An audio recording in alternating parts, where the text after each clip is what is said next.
एक लड़का जिसकी नई नई शादी हुई थी और शादी होने के बाद वह कनाडा वापस अपनी जॉब पर चला जाता है। उसके बाद पीछे से उसे पता चलता है कि उसके माँ बाप की तबीयत खराब रहने लगी है किसी अनजान कारण को लेकर, और जैसे ही उस अनजान कारण के बारे में वह पता लगाता है तो उसके बाद उसके पैरों तले से जमीन खिसक जाती है। दोस्तों, क्या कारण था, क्या कहानी थी, पूरी कहानी के बारे में जानने के लिए वीडियो को अंत तक जरूर देखें। यह कहानी है चंडीगढ़ के रहने वाले अमन की। अमन जो कि अपने माँ बाप की इकलौती संतान है और वह एक कॉलेज के अंदर पढ़ा करता है। अब कॉलेज के अंदर उसे 1 साल पढ़ते हुए हो गया था, तभी अचानक से उस कॉलेज के अंदर नए एडमिशन होते हैं और नए एडमिशन के दौरान एक लड़की उस कॉलेज में एडमिशन लेती है। उसी की एक जूनियर लड़की होती है और उस लड़की को देखते ही अमन उसे पसंद कर लेता है और मन ही मन उसे प्यार करने लगता है। धीरे धीरे समय व्यतीत होता है और समय के साथ साथ अमन उससे नजदीकियां बढ़ाने लगता है। वह पढ़ाई करने में उस लड़की की मदद किया करता और ऐसे धीरे धीरे करके उन दोनों के बीच में नजदीकियां बढ़ जाती हैं और दोनों एक दूसरे से प्यार का इजहार कर देते हैं। अब जैसे ही अमन को उस लड़की से प्यार हुआ था तो यह बात वह अपने माता पिता को बता देता है। उसके माता पिता जैसे लड़की का फोटो देखते हैं तो उससे कहते हैं कि बेटा कोई बात नहीं, तो इससे प्यार तो करने लगा है लेकिन इसके साथ कुछ गलत मत करना शादी से पहले, शादी होने के बाद भले ही तो इसके साथ किसी तरह से भी रहना। अब इस बात को सुनकर अमन थोड़ा सा हैरान होता है, लेकिन वो अपने माता पिता से वादा करता है कि शादी से पहले मैं कभी भी इससे मिलने की कोशिश नहीं करूंगा।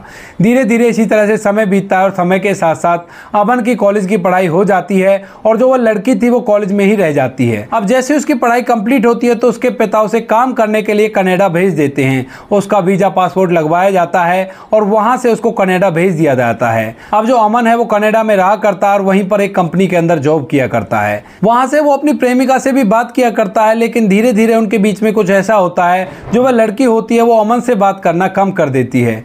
धीरे धीरे करके वो उसका नंबर ब्लॉक कर देती है और जैसे ही उसका नंबर उस लड़की ने ब्लॉक किया था तो इस बात का बड़ा ही दुख होता है अमन को।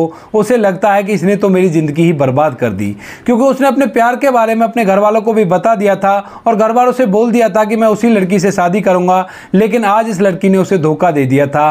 वो उससे बात करना बंद कर देती है। अब अमन करे भी तो क्या करे, क्योंकि वह दूसरे देश में रहता है और इस लड़की ने उसका नंबर ब्लॉक कर दिया था। कोई भी उसके साथ की लड़की का इसके पास फ़ोन नहीं था जिससे वो बात कर सके और इसके बारे में जानकारी निकाल सके। धीरे धीरे इसी तरह से समय व्यतीत होता है और समय के साथ साथ अमन धीरे धीरे उस लड़की को भूलने लगता है। अब उनकी बातें हुए लगभग 2 साल हो गए थे और 2 साल बाद अचानक से एक दिन अमन की फेसबुक आईडी पर एक फ्रेंड रिक्वेस्ट आती है उसी लड़की के नाम से। अब जैसे ही उस लड़की की जिससे वो प्यार किया करता था फ्रेंड रिक्वेस्ट अमन देखता है तो एकदम से उसको एक्सेप्ट कर लेता है और उसके बाद दोबारा से उन दोनों के बीच की बातों का सिलसिला जारी हो जाता है। उन दोनों के बीच में बातें होने लगती है और बातें ही बातों में वो लड़की एकदम से अमन से कहने लगती है कि अमन, मैं तुमसे प्यार करती थी और मैं तुमसे ही शादी करना चाहती हूँ। अब इस बात को सुनने के बाद मानो अमन की खुशी का कोई ठिकाना ही नहीं था, क्योंकि उस लड़की ने उसका नंबर ब्लॉक कर दिया था और उसका रीजन उसने अपने भाई को बताया था। कहा था कि मेरे भाई को पता चल गया था और इसी वजह से मैंने तुमसे बात करना बंद कर दिया था। अब अमन सोचता है कि ठीक है, इसकी मजबूरियां रही होंगी और इसी वजह से इसने मेरा नंबर ब्लॉक कर दिया था, लेकिन अब यह सामने से शादी के लिए बोल रही है तो इससे शादी के लिए वो हामी भर लेता है। उसके बाद वह लड़की से कहता है कि मैंने तो अपने घर वालों से बात कर ली है, तुम भी अपने घर वालों से बात कर लो और उसके बाद हम दोनों की शादी हो जाएगी। दोस्तों, बातें तय हो जाती हैं, लेकिन अमन को यह नहीं पता था कि इस लड़की का 2 साल बाद वापस आना उसके लिए एक बहुत बड़ा खतरा था और इसी खतरे को ना भांपते हुए अमन उस लड़की के प्यार में दोबारा से डूब जाता है। 2-3 दिन बाद उस लड़की का फोन आता है। वह कहती है कि मैंने घर वालों से बात कर ली है और वो तुम्हारे घर को देखने के लिए बोल रहे हैं। इसके बाद अमन अपने मम्मी पापा के पास फोन करता है और उन्हें उस लड़की के बारे में और उसके घर वालों के बारे में बताता है कि वो यहाँ पर आने के लिए बोल रहे हैं और तुम लोग घर को अच्छी तरह से डेकोरेट कर देना ताकि उन लोगों को बुरा ना लगे और उनकी अच्छी तरह से सेवा पानी कर देना। इस बात को सुनने के बाद उसके घर वाले भी उसकी बात में एग्री होते हैं, क्योंकि अमन अच्छा खासा कमाया करता है और अपने घर वालों की अच्छी तरह से देखभाल कर रहा है। अब इसके बाद एक दिन तय किया जाता है जिस दिन उस लड़की के घर वाले अमन के माता पिता के पास उसके घर को देखने के लिए आने वाले थे। दोस्तों, उस लड़की के घर वाले उसके घर पर आते हैं और घर पर आने के बाद वो कुछ ऐसी बातें कर देते हैं जिन बातों को सुनने के बाद अमन के माता पिता का दिमाग खराब हो जाता है। वो लोग कहते हैं कि हमारी बेटी के लिए ये घर छोटा पड़ेगा और तुम लोगों के पास ज़्यादा पैसे नहीं है, तुम तो गरीब लोग हो, लेकिन चलो कर भी क्या सकते हैं, हमारी बेटी आखिर तुम्हारे लड़के से प्यार करती है। अब जब ये लोग ऐसी बातें करके वापस चले जाते हैं तो इसके बाद अमन के माता पिता अमन को ये सारी बातें बताते हैं और कहते हैं कि बेटा, तुम्हारी जो प्रेमिका है उसके घर वाले जो यहाँ पर आए थे वो ऐसे ऐसे बातें करके गए हैं और हमें इन बातों का बड़ा ही बुरा लगा है। अब इस बात को सुनने के बाद अमन एकदम से अपनी प्रेमिका के पास फ़ोन कर देता है और कहता है कि ये कोई अच्छी बात थोड़ी ना है, तुम्हारे मम्मी पापा ने जो मेरे मम्मी पापा से कहा है वो ठीक नहीं है। आखिर हम दोनों प्यार करते हैं और तुमने ही कहा था कि हम दोनों को शादी कर लेनी चाहिए। क्योंकि दोस्तों उससे पहले जब ये दोनों प्यार किया करते थे, अमन ने अपने माँ बाप से बात की थी तो उसने उस लड़की से कहा था कि तुम अपने माँ बाप से बात कर लो, हम दोनों शादी कर लेते हैं, लेकिन उस लड़की ने साफ साफ मना कर दिया था। अब इसके बाद वह लड़की बात को संभालते हुए अमन से कहती है कि कोई बात नहीं, मेरे माता पिता तुम्हारे घर वालों का टेस्ट ले रहे थे और वे जांच पड़ताल करना चाहते थे कि तुम्हारे माँ बाप इस बात के बाद क्या कहते हैं। इस बात को सुनकर अमन भी शांत हो जाता है, कहता है कि कोई बात नहीं, चलो ठीक है, हो गया होगा, क्योंकि वह लड़की से प्यार किया करता था और वो भी कॉलेज टाइम से। अब धीरे धीरे समय बीतता है और समय के साथ साथ जो अमन के घर वाले हैं वो भी कहने लगते हैं कि बेटा इस लड़की की जांच पड़ताल कर लेते हैं और उसके बाद ही तुम्हारी शादी कराएंगे। लेकिन अमन अपने घर वालों से कहता है कि माँ बाबूजी ऐसी कोई बात नहीं है, ये लड़की बहुत अच्छी है और इसके परिवार वालों को भी मैं जानता हूँ। जबकि दोस्तों अमन उसके परिवार वालों से कभी मिला भी नहीं था और ना ही उसे ये पता था कि उसके परिवार वाले किस तरह के हैं और किस तरह से रहा करते हैं। अब इसके बाद अमन के माता पिता रिश्ता तय करने के लिए लड़की वालों के यहाँ पर चले जाते हैं। तो वहां पर जाने के बाद अमन के माता पिता को उनका घर इतना अच्छा नहीं लगता, लेकिन वो कुछ भी नहीं कहते हैं और रिश्ता पक्का कराते हैं। और उस घर के अंदर उन्हें कुछ ऐसी चीजें दिखाई देती हैं जिनको देखने के बाद जो अमन की माँ है उसका दिल अंदर ही अंदर कुछ कहने लगता है। दोस्तों इसके बाद अमन की माँ वापस से घर आ जाती है और घर आने के बाद अमन से कहती है कि बेटा तू इस लड़की की तहकीकात कर ले और उसी के बाद हम लोग शादी करेंगे। लेकिन अमन जो कि उस लड़की से प्यार किया करता था वह अपने माता पिता से कह देता है कि मैंने अच्छी तरह से जांच पड़ताल कर ली है, बहुत ही अच्छे और सज्जन लोग हैं और कोई भी दिक्कत नहीं है। अब रिश्ता तय हो गया था। रिश्ता तय होने के बाद अब अमन को वहाँ से वापस आना था शादी करने के लिए। तो इसके बाद वह अपनी कंपनी में छुट्टी के लिए अप्लाई करता है, कंपनी वालों को बताता है कि मेरी शादी होने वाली है और उस शादी के लिए मुझे 25 दिनों की छुट्टी चाहिए। इसके बाद कंपनी वाले उसे छुट्टी दे देते हैं और अमन वहां से छुट्टी लेकर शादी से 5 दिन पहले यहां पर इंडिया में अपने घर आ जाता है चंडीगढ़।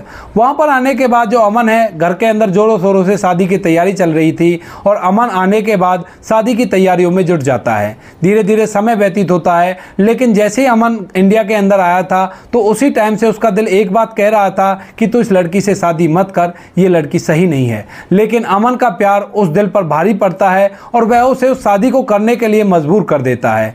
समय व्यतीत होता है और समय के साथ साथ अमन की शादी का दिन आ जाता है। शादी का दिन आ गया था। अमन शादी करने के लिए बारात लेकर लड़की के घर पर पहुंच जाता है और वहां जाकर उस लड़की से शादी कर लेता है। अमन और उस लड़की की धूमधाम से शादी हो जाती है और शादी होने के बाद अमन उस लड़की को अपने साथ दुल्हन बनाकर घर ले आता है। परिवार के अंदर खुशियों का माहौल था। नई दुल्हन घर के अंदर आई थी और सभी लोग खुशियां मना रहे थे। धीरे धीरे समय व्यतीत होता और समय के साथ साथ जो छुट्टियां अमन ने ली थी वो छुट्टियां पूरी हो जाती हैं। अब अमन अपनी पत्नी को छोड़कर अपने घर वालों के पास और वापस से कनाडा चला जाता है नौकरी करने के लिए। अमन वहां पर चला गया था, लेकिन पीछे से अचानक से किसी अनजान कारण से उसके माता पिता की तबीयत खराब होने लगती है।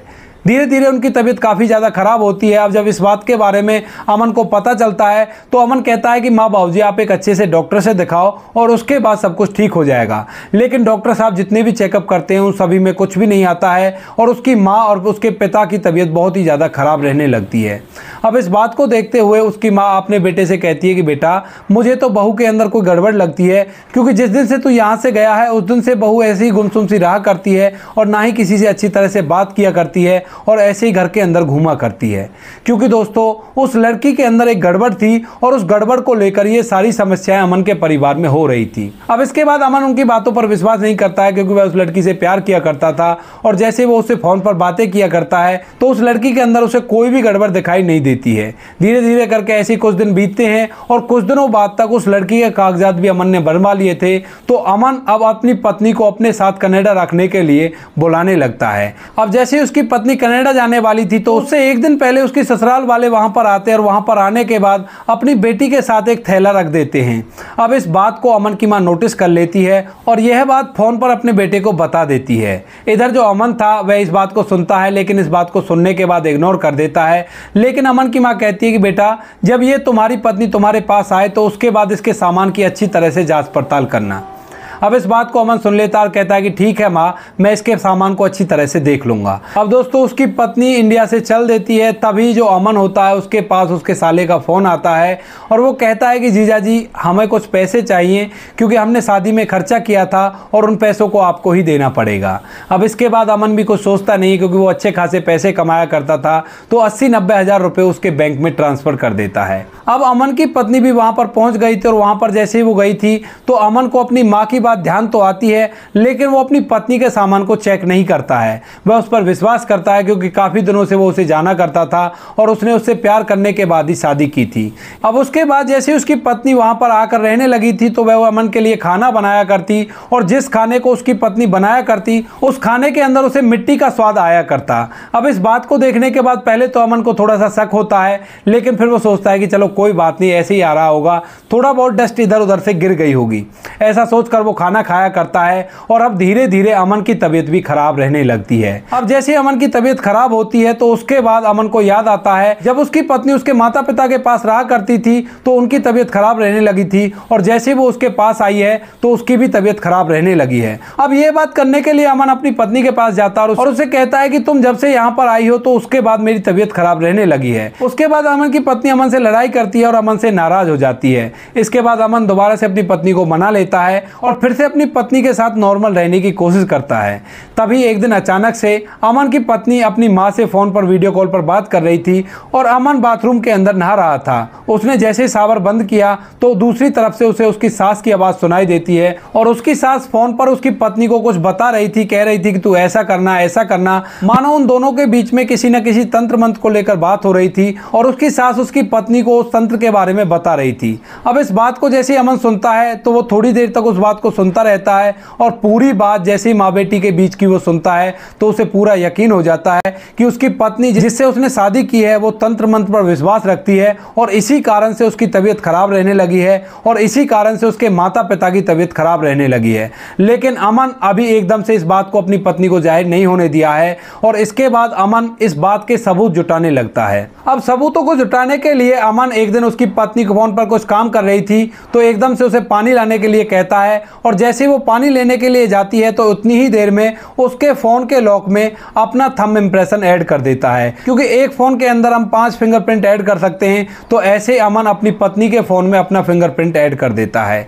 उसके बाद अमन सबूतों को जुटाने लगता है। जब भी उसकी पत्नी रात को सोया करती तो वह उसके फोन को चेक किया करता और उसके फोन में उसने ऑटो कॉल रिकॉर्डिंग भी ऑन कर दी थी, जिसकी रिकॉर्डिंग रात के समय वह अपने फोन में ले लिया करता और जैसे वो कंपनी जाया करता काम करने के लिए तो कंपनी में एकांत में बैठकर उन रिकॉर्डिंगों को सुना करता।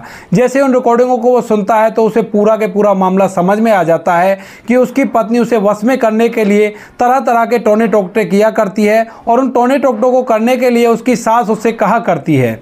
इसके बाद अमन एक दिन उसकी पत्नी नहा रही थी तो पीछे से उसका बैग चेक करता है। तो जैसे ही वो उसका बैग चेक करता है तो उसके अंदर अमन की टाई और कुछ ऐसी आपत्तिजनक चीजें पाती है जिन्हें देखने के बाद साफ साफ पता चल रहा था कि यह लड़की काला जादू करने के लिए इन सभी चीजों का इस्तेमाल करती है। तो अमन उन सभी चीजों का फोटो खींचता है, साथ में उसके पास वो सारी रिकॉर्डिंग भी थी जो रिकॉर्डिंग उसने अपनी पत्नी के फोन में से ले रखी थी। अब इसके बाद जैसे ही उसकी पत्नी नहाकर बाहर निकलती है तो वह अपनी पत्नी से साफ साफ बोल देता है कि जो कुछ भी तुम कर रही हो वो यहाँ पे तुम नहीं कर सकती।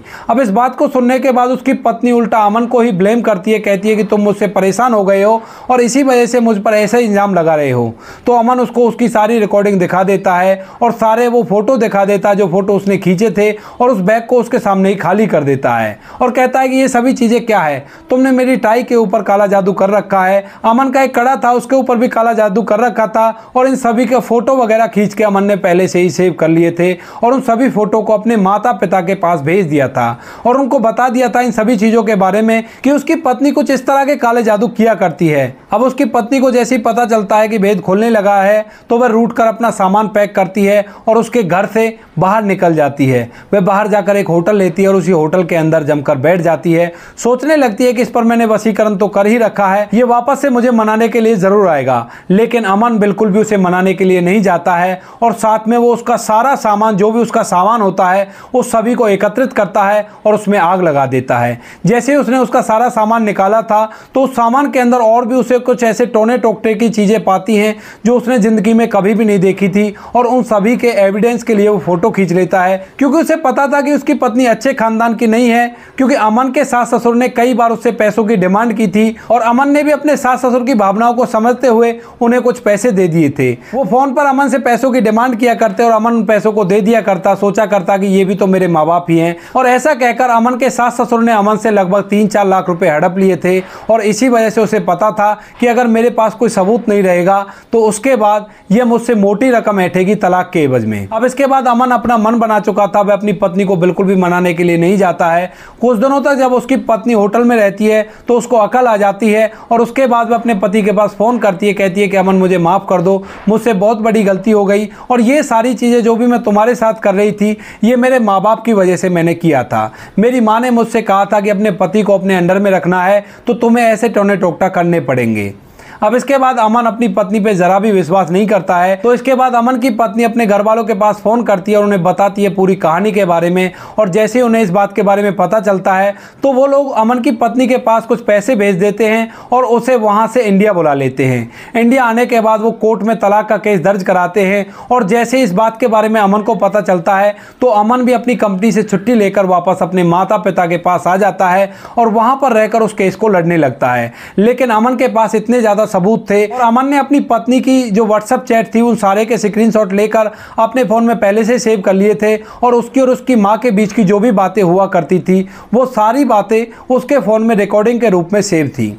अब इसके बाद केस चलता और केस के दौरान अमन पूरे के पूरे सबूतों को जज साहब को दिखा देता और उन्हें बता देता है कि तलाक देने का मुख्य कारण यही है कि ये लड़की हमारे साथ टोना टोटका किया करती है। दोस्तों अमन प्यार में अंधा हो गया था और इसी वजह से उसने उस लड़की पर इतना विश्वास किया, उसने अपने किसी भी दोस्त से उस लड़की के बारे में पता करने की कोशिश नहीं की। इसके बाद जब अमन और अमन की पत्नी का तलाक का केस कोर्ट में चलता है तो उसी दौरान अमन अपने पुराने दोस्तों को फ़ोन करता है और उनसे इस लड़की के बारे में पूछता है, तो वो दोस्त उसे कुछ ऐसा बताते हैं जिसे सुनने के बाद अमन की भी आंखें फटी के फटी रह जाती हैं। वह बताते हैं कि यार तू इन लोगों के चक्कर में क्यों फंस गया, ये लोग तो बहुत बुरे हैं। क्योंकि दोस्तों अमन ने अपनी शादी में अपने किसी भी पुराने दोस्त को नहीं बुलाया था, वो कॉलेज टाइम के दोस्त थे और उसके बाद 2 साल तक अमन कनाडा में जॉब कर चुका था तो वह उनको बिल्कुल भूल गया था। लेकिन जैसे ही उसकी पत्नी से उसका तलाक हुआ था तो उसके बाद उसने सोचा कि क्यों ना इसके बारे में पता किया जाए कि ये पीछे से कैसे परिवार से बिलोंग करते हैं। तो उसके कुछ दोस्त जो उस लड़की को अच्छी तरह से जानते थे तो वह उसे बताते हैं कि इनका परिवार काले जादू किया करता है और अक्सर इनके घर के दरवाजे पर ऐसी चीज़ें मिला करती हैं। अब इस बात को सुनने के बाद जो अमन है वो बड़ा ही हैरान हो जाता है और जैसे ये पूरी बातें अमन के माता पिता को पता चलती हैं तो वो लोग कहते हैं कि हमने तुमसे कहा था ना कि बहू के अंदर कोई ना कोई गड़बड़ है और उसी की वजह से हम बीमार हो रहे हैं। तो अमन अपनी बात पर बड़ा ही शर्मिंदा होता है क्योंकि उसके माँ बाप ने उसे पहले ही आगाह किया था, लेकिन वह अपनी पत्नी के प्यार में इतना अंधा हो चुका था उसे अपनी पत्नी के सामने कुछ भी दिखाई नहीं दे रहा था। दोस्तों ये थी कहानी अमन की जिसने एक लड़की से प्यार किया लेकिन उस लड़की ने उसे काला जादू करके अपने बस में करने की कोशिश की और बदले में उसके माता पिता ने उससे ढेर सारे पैसे भी ऐंठ लिए। आप लोग क्या कहना चाहते हो अमन के बारे में, क्या कहना चाहते हो उसकी पत्नी के बारे में? आपकी जो भी राय है कमेंट सेक्शन में लिख सकते हो, लोगों के साथ शेयर कर सकते हो। दोस्तों अगर कहानी अच्छी लगी हो तो वीडियो को लाइक और चैनल को सब्सक्राइब जरूर करें ताकि हमें और भी ऐसे अच्छे वीडियो बनाने के लिए मोटिवेशन मिले और आप लोगों के लिए एक से एक बेहतरीन कहानियाँ यहाँ पर लेके आएँ। कहानियों को सुनाने का उद्देश्य किसी को परेशान करना बिल्कुल भी नहीं है। यह कहानी आपको इसलिए सुनाई जाती है ताकि आप लोग इन कहानियों में से कुछ ना कुछ सीख सको और अपने जीवन में उस चीज़ को अप्लाई कर सको। जैसे कि इस कहानी में अगर अमन पहले से जांच पड़ताल कर लेता तो उसके साथ ये सब कुछ नहीं होता जो उसके परिवार को और उससे झेलना पड़ा था। अब कुछ लोग बोलेंगे कि काले जादू से वो बीमार कैसे हो गया, तो आप लोगों को बता दूं कि अमन की पत्नी ने उसके परिवार वालों को और अमन को कुछ ऐसी चीज़ें खिलाई, इन चीज़ों को खाने के बाद इंसान की तबीयत खराब होना लाजमी होता है। बाकी मिलते हैं किसी नेक्स्ट वीडियो में नए टॉपिक के साथ, तब तक के लिए जय हिंद, जय भारत, जय हिंदुस्तान।